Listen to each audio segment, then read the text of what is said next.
Alright, this is Teach Along 80 Simplicity 8014. I am doing view C and view D. Right now I'm working on view D. Getting ready to start with the instructions. The first thing the instructions mention are stay stitching and doing your dart. Definitely want to stay stitch first, because when we do the burrito method, attaching the yoke, we're going to be pulling the fabric or the dress from inside the neck. We do not want the neck to be stretched. A lot of people have issues putting collar bands and collars on because they're so busy working with the garment, it actually stretches the neck. Necks are cut on the bias. You can see the curves, so it's easy for them to stretch. So the first thing you want to do is stay stitch. The very first thing.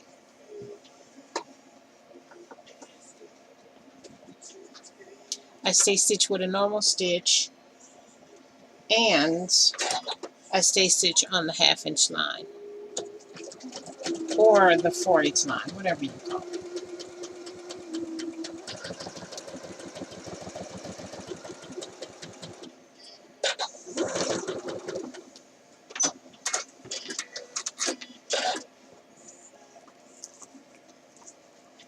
I usually stop at the center and then or start at the center, and then I turn it over and go in this opposite direction.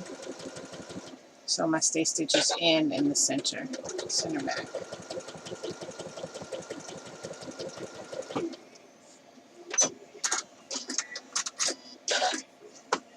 Stay stitching is also good because it provides you a guideline. When you have to clip the neckline, you have a guide to actually work with, so you know you don't clip farther than you're supposed to. Alright, I just stay stitched my neck edge on both of my yokes. And now I'm going to stay stitch the fronts of my dress.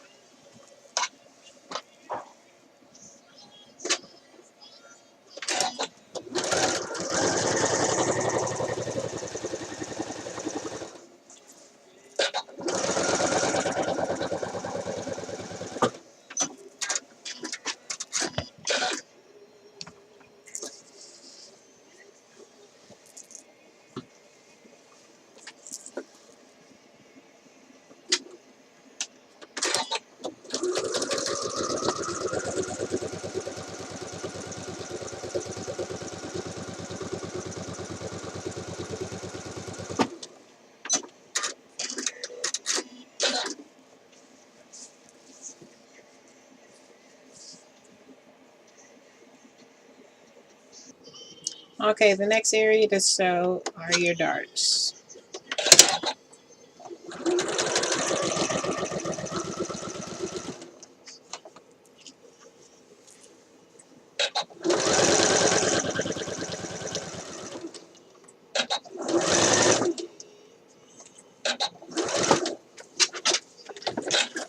Make sure you leave yourself a nice long tail when you're done. And then you can tie it off. And this is what I do. I grab a pin and I loop it right around the thread. You can see that. And then I use my pin to get it down to the tip. Not on the tip, but right before the tip where I stitch. That's where my knot is. Then I pull the pin out, tighten the knot, clip it off. Stops the points from happening, and you don't have to back stitch here. Alright.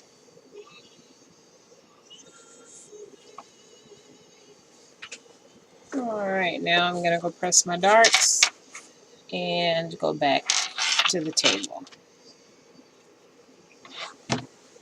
Pressing darts, make sure you use your hand. It's good for pressing curved surfaces. And darts are in the area of curved surfaces, and they're also on the bias.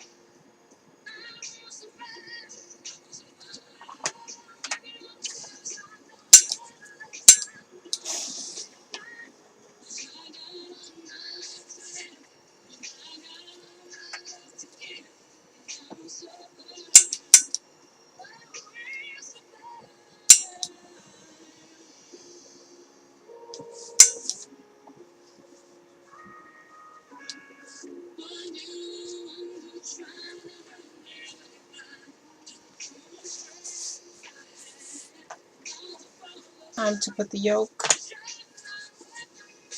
on the back.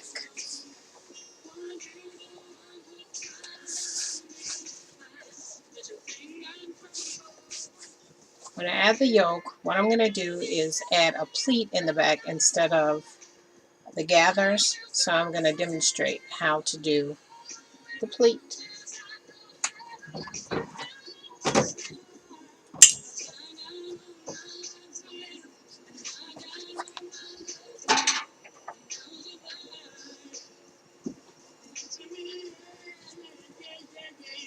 I have two yokes here, one for facing and one for the actual shirt. What I'm going to do is mark on here F for facing so I know which one is which.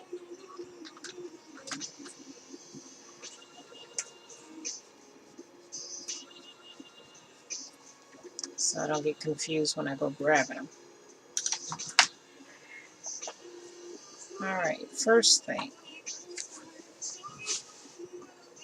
want to attach the regular yoke to the back of the shirt.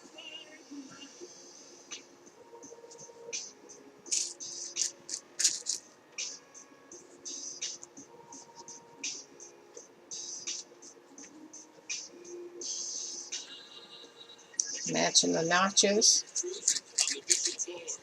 which between the notches is where the gathering is supposed to be done, but between the notches here, I'm going to add a pleat. Now, in order to add a pleat, if you don't want gathering stitches, what you need to do is find the center back of your yoke, and I did mine with a little mark here. I have a little clip mark, and then I also clipped at the center back of my shirt. Okay, so now what you want to do is you want to match those two pieces with a pin. And then I'm just going to go ahead and finish pinning the back area.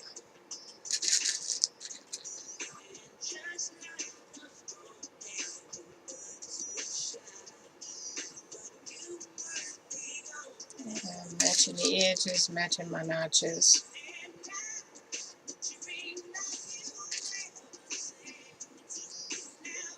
Okay, so now this is the area that would normally be gathered, but I'm going to go ahead and add a pleat.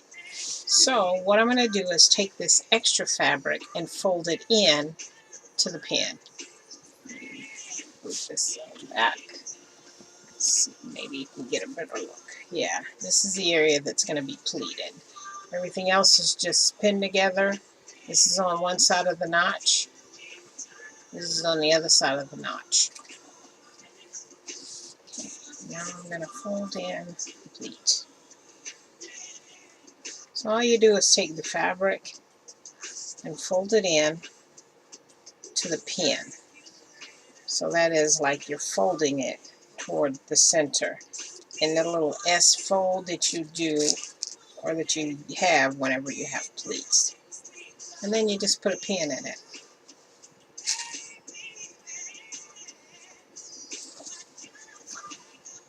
There's one part done. And I'm going to do the other side. Just kind of roll my finger in there and fold it over till it meets that center pin. So now I know my pleat is meeting in the center back. And I'm just pinning it and completing my pinning. For one more look, you can see the pleat there. And when we look on the right side of the fabric before it's stitched together, it's a menswear pleat, somewhat of a box. You can see it there, ready to be sewn. Okay, so that's what you do if you want to pleat instead of gathers. And I want a pleat, so I added the pleat. Now this is ready to be stitched. Now because I'm going to be doing the yoke in the burrito method, what I'm going to do first is baste this together. Actually, since it's pin basted, I'm going to go ahead and I'm going to add, and I have my pleat here, I'm going to go ahead and add the other yoke.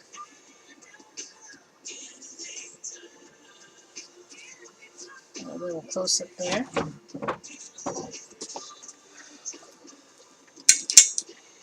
Put a little quick steam on my pleat.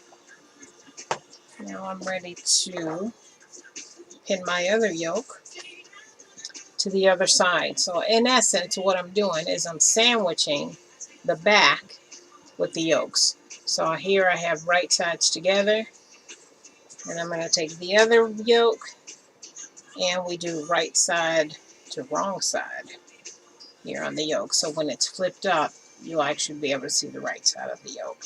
So since I laid it on top, I'm just going to repin, and then I'll have my 3 pieces of fabric pinned, which is my back, my yoke facing, and my actual yoke. So I'm just going through, placing the pins, repinning actually all 3,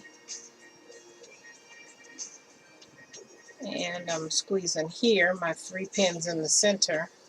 This is the center pin and the pins that are holding down my pleats.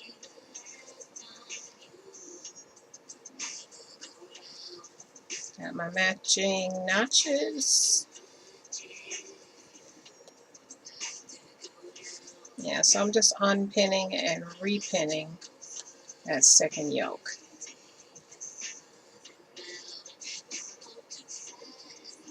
Make sure if you decide not to baste and you just pin basting, make sure all your edges are even so nothing is messed up when you get ready to sew everything together. Okay, now this is ready for the machine. We got the right sides together and then one right side to the wrong side. Now I'm ready to go to the machine. Okay, got this stitched at the machine. Got the front yoke, or the main yoke that's connected to the back, and then the yoke on the inside. Okay. Now you can go ahead and give this a good press.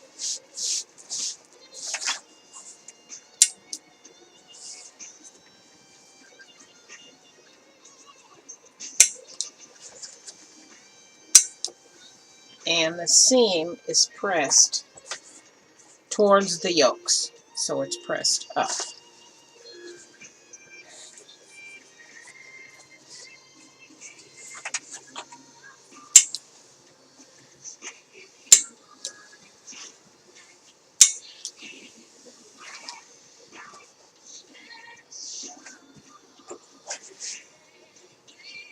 Okay, now, once you have the insides pressed, you don't have to press the seam open. Like I said, you just press up towards the yoke. Now it's time to go ahead and trim some of that off.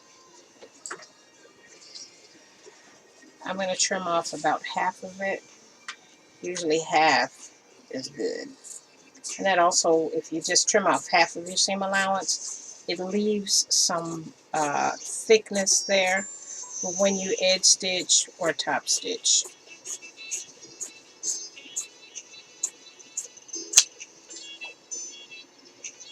Also, you can grade the seam allowance. Since there's 3 layers, you can also grade if you want to grade.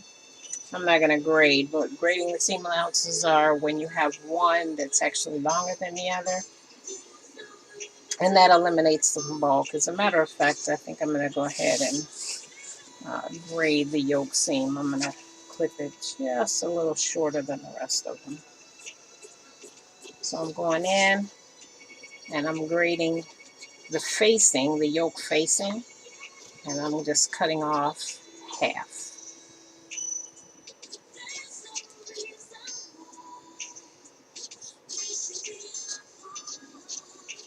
Cutting off half of the seam allowance that currently exists. Actually, should be doing this with a different type of scissor, but this is the one that I grabbed. So,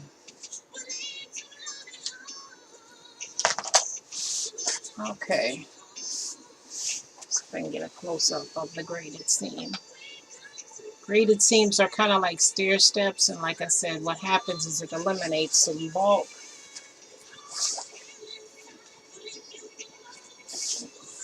And then I'm going to go ahead and press. After the seam is braided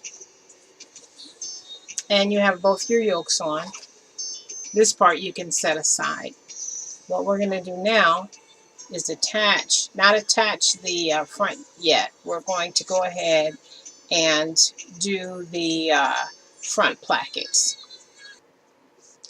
For the button placket, this particular pattern wants you to interface the front area, fold it back, and then fold it again, which acts as the facing.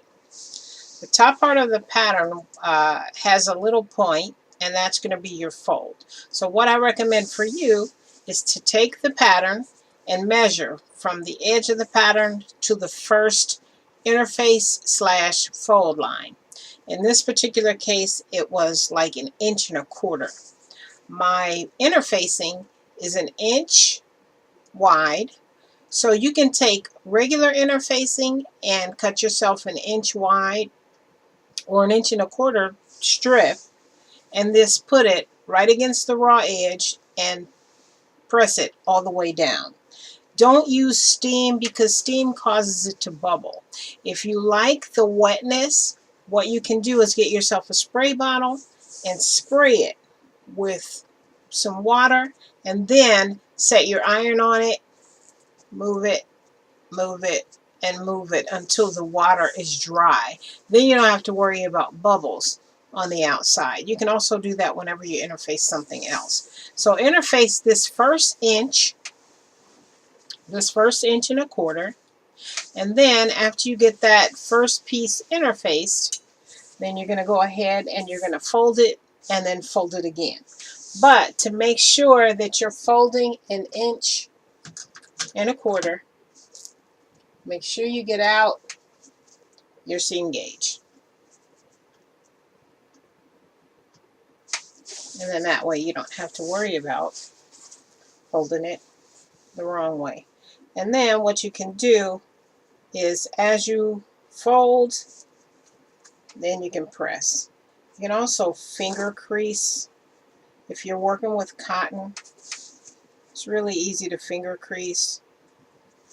And what's kind of nice about finger creasing is it gets you started pressing. Let me put this here. And now I'm ready to do the rest of my placket.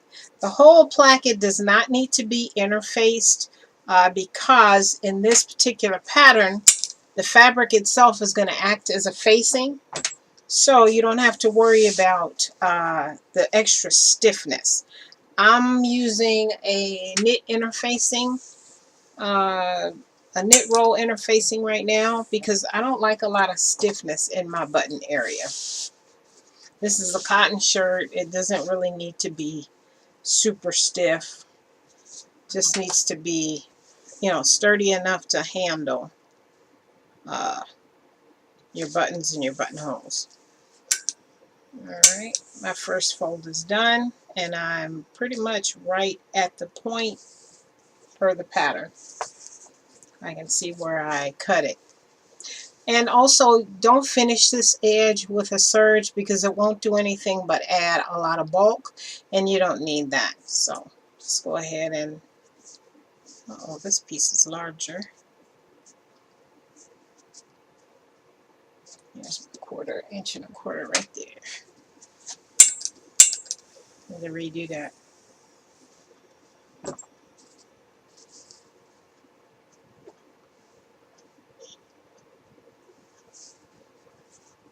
Perfect. Perfect. Perfect. And I always do a quick check. Now I'm ready to fold again. And then this time I'm just tucking.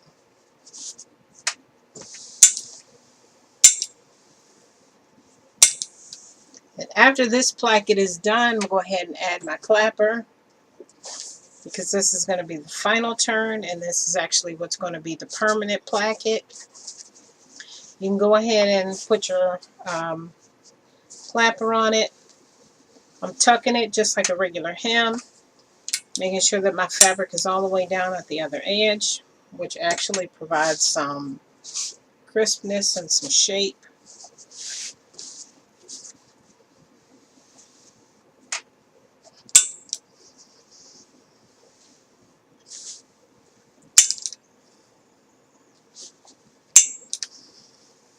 So once again, you do not need to face the whole placket. You just need to face that first inch. And then the fabric folds on itself, which provides more facing.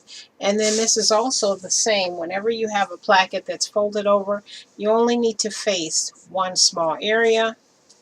Fold it over, and now we got lots of thickness here. So we don't need thickness and stiffness. Okay, now, once I get my other side folded, I'm going to be stitching the placket, and my top stitching is going to be close to the edge here, and then also I can edge stitch here all the way down. And then that way when I'm done, I'll have two top stitches on each edge of my placket, and then my buttons and buttonholes will go right in the center. Some people were wondering, how do you get buttonholes in the right area?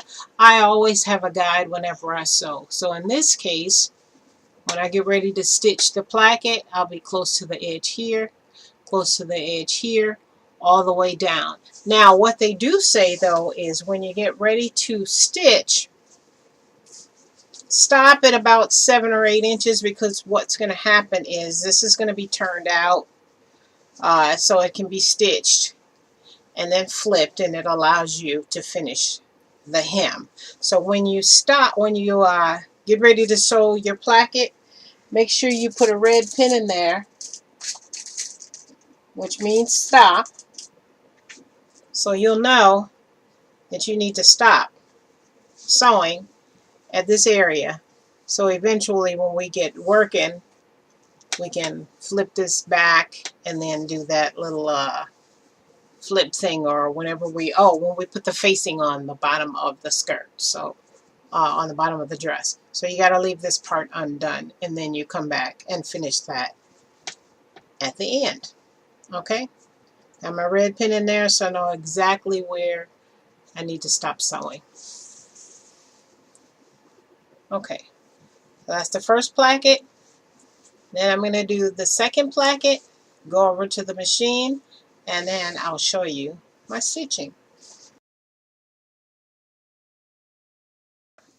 Okay, I have the shirt fronts finished, or the dress fronts finished. Double stitch the placket, one on the edge and then one close to the inside.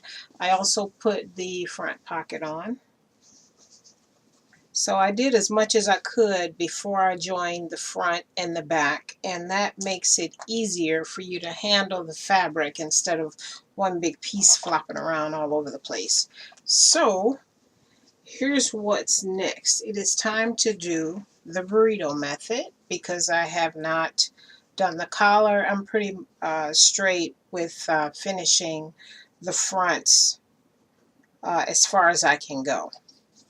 Alright, so now what you want to do is you want to take your back piece, you have a front and actually the wrong side, which shows the yoke facing and the wrong side of the fabric, and then we have the right side, which is the back yoke and then the right back. What you want to do is you want to let that yoke facing drop down and then lay your fabric on the table, right side up. Then you're going to take your front pieces and you're going to match the fronts. And then go ahead and pin your fronts together. So we're doing the burrito method here.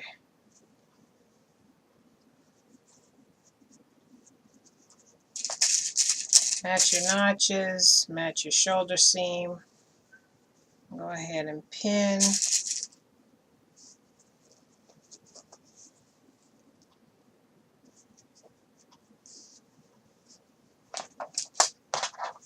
And the same thing on the other side.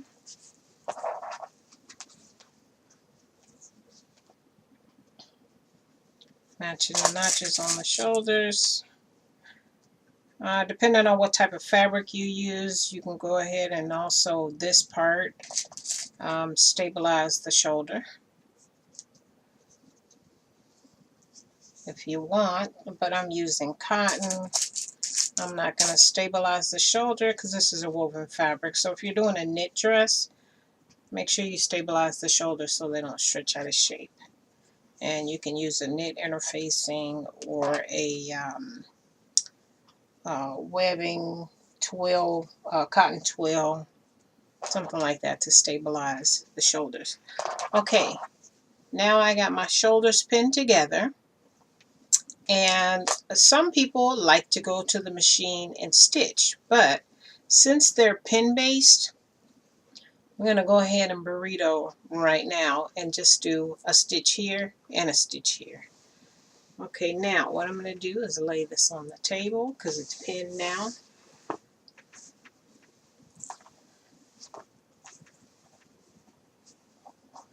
And now what we're ready to do is fold the fabric up like a burrito. And you just take your dress and roll it up. And you roll it until you see the right side of your yoke facing show up. And then you just bring it around, matching, and then we're going to pin. Match your notches. Right now we got 3 layers. We have the yoke, the back, and the yoke. I'm going to put another pin in here. That's one side pinned. It's ready to sew. And then we got the yoke facing, matching the back yoke. Oh yeah, we got the yoke, the front, and the yoke facing. So, matching my notches and pinning.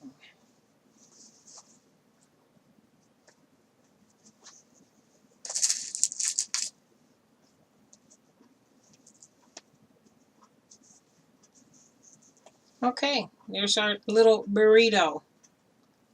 Okay, so I'm going to take it apart and show you guys this part one more time.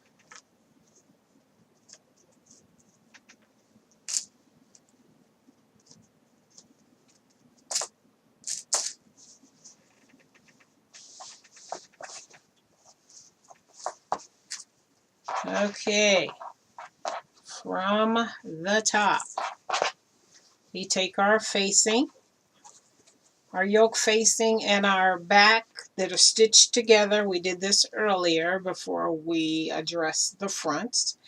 Let that drop back down and then lay it down on the table so we have our right side facing up. Then we take our fronts and line them up with the back.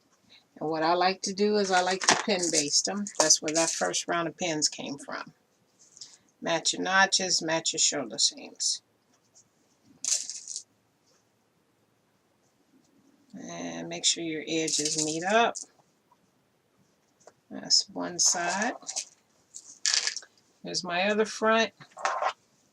Getting ready to connect it to my other back. And then my yoke facing is actually laying on the table right now. I'm only working with the back right side up and the fronts.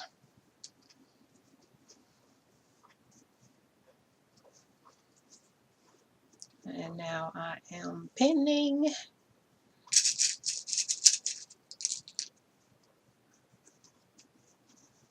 Everything's pin basted. And now we burrito roll. We take the front and the back, and I like to fold it first and then I just roll it up until you see that other yoke that we laid flat. It's coming up. Then we just bring it to meet the shoulders that are already pinned. And then you just repin it. Take those pins out and repin.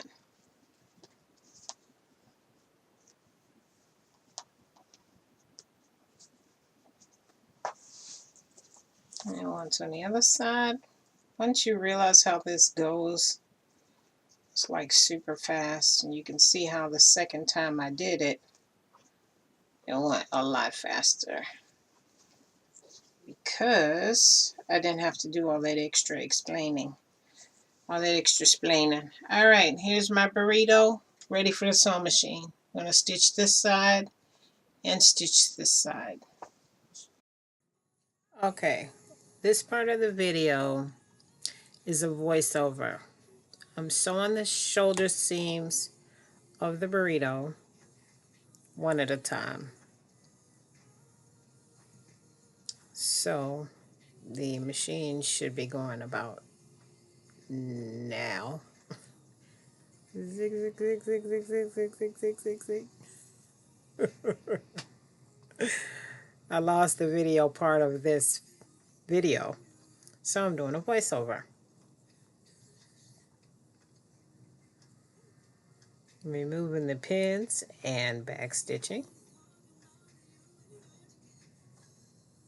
Now I'm going to the other side, or the other shoulder.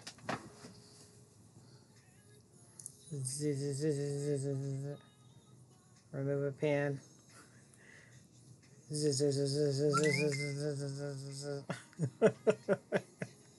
That's my sewing machine sound, in case you didn't know.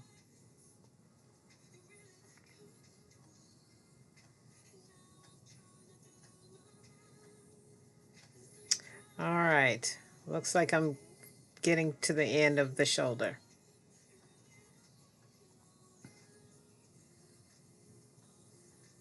Can't remember all of the shuffling I was doing, but hey.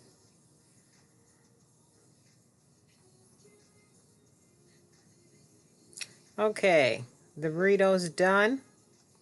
Both shoulder seams are sewn. You can clip this area. And now the burrito is going to be pulled out of the neck. This is why you stay stitch, in order to prevent any stretching. And then once you pull it out of the neck, you flip it, and you can see now the finished yoke. So after your yoke is done and you do your clipping, you can actually top stitch. So now I'm talking about trimming the seams. And then top stitch on the shoulders and then on the back yoke. And that gives you that nice professional look.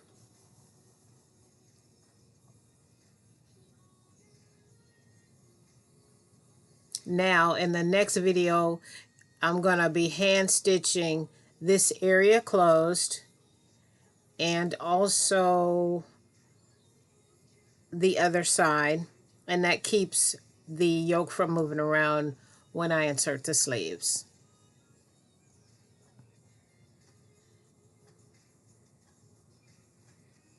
Also, too, you want to get the neckline as well.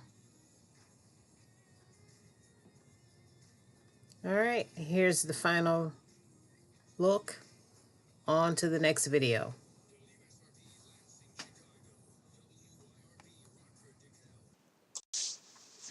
When I am stitching on my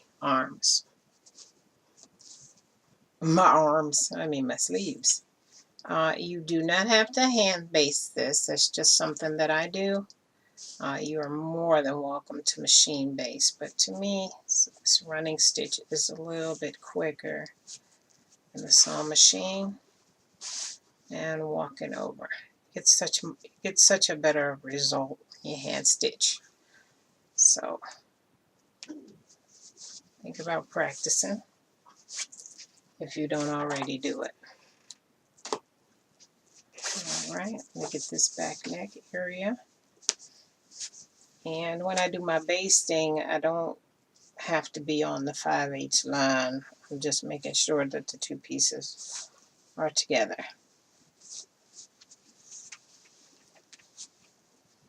I'm using silicone thread, which is a wax coated basting thread.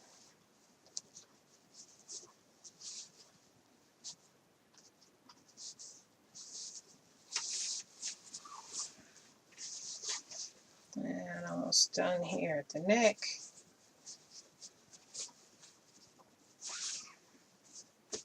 I'm actually basting inside the seam allowance, so I'm not hitting my stay stitch. And then the last armhole, and after I do my armhole, I'm going to go over to the sewing machine and top stitch my shoulders and my yoke. And then that part will be finished. You don't have to top stitch your yoke or top stitch if you don't want to. I don't think it's in the instructions, but those top stitches are what are used in ready to wear. Makes your garment look that much more professional. So I would suggest you go ahead and do it. Here's my hand stitches if you can see them. Let's try it on this side. There we go. And you can see my running stitch basted together. Now my sleeves will go in without the yokes moving around. Excuse me, without the yokes moving around. All right, and I pressed inside and outside on my holiday dress. And my next step will be to add the side seam pockets. I have stitched on the pockets at a 3/8 seam, which will bury the facing once the sides are sewn together in a 5/8 seam. I also finished the edge with a serged edge. You could also French seam this if you would like. That would have a nice look, but I don't like to French seam the sides unless I'm going to French seam my sleeves, and I don't feel like doing that. This is a one-off Christmas dress, so I'm not going to put that much time into it. So what I did was I finished my edge with a serge, so now when I stitch the two together, it'll be nice and neat. When I press it open, it'll have a finished serged edge. I'm going to go ahead and close up my side seams, stitch around my pocket, and my pockets I'm just going to pink. After I get the stitch in, I'm going to do a pinker stitch. I'm going to get my pink shears out and just pink around the edge, and then I'll be done with the pockets. And then my next video will be collar, cuffs, sleeves, and him facing. All done.